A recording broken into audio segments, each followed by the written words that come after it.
This is an introduction to Project 6, Designing Objects in the Object Factory workspace. Project 6 deals with objects and object inheritance. The primary difference is that instead of having a Project 6 script here, you're actually going to be implementing a subclass of the factory object script, which is attached to each box that spawns and runs down the conveyor belts.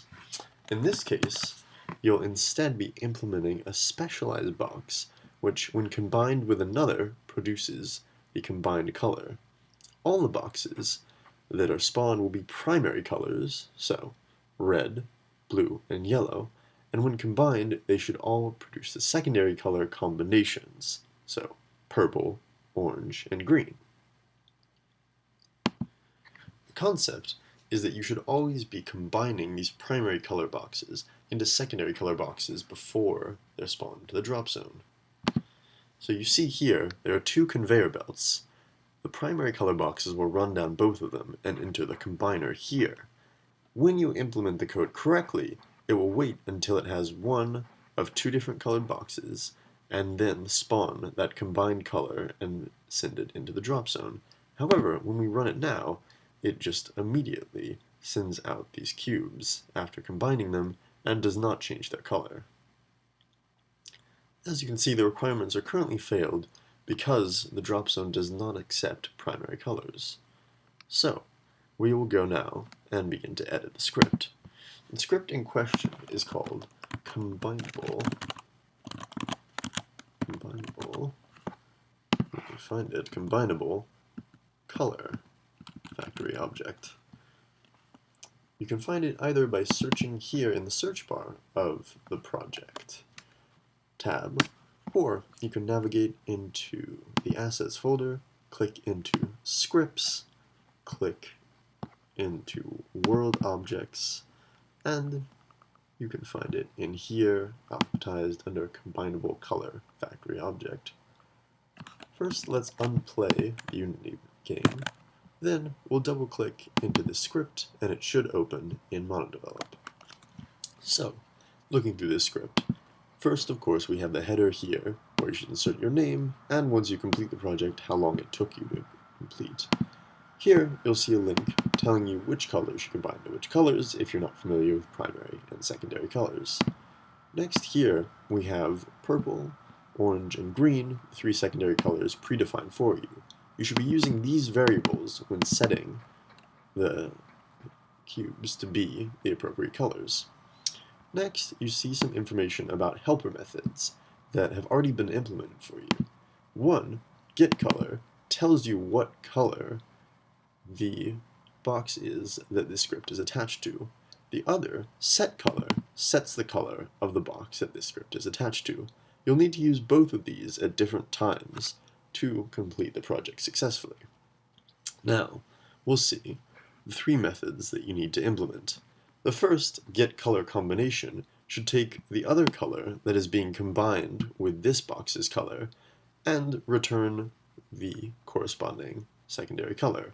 Notice that the input will always be red, yellow, or blue, and your cube's color will always be red, yellow, or blue.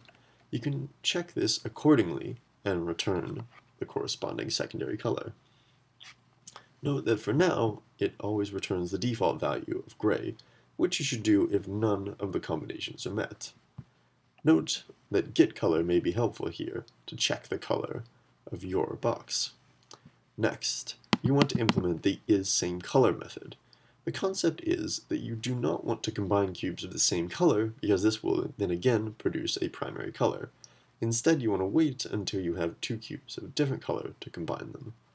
Therefore, this method is similar to the getColorCombination, however, you're merely checking whether the color sent to the function matches the color of this box, and then returning true or false accordingly. Now, take a look here at this final one. First of all, you can note that we're passing in this function a combinable factory object. This combinable factory object is another instance of the same cube. So, you can use getColor to check its color, and getColor to check this function's color.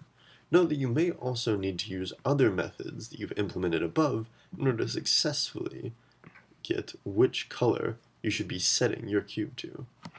So, the primary goal of the combine method is that you're setting this cube's color, note that you have the setColor method, to the secondary color that is its color combined with the passed-in factory object's color.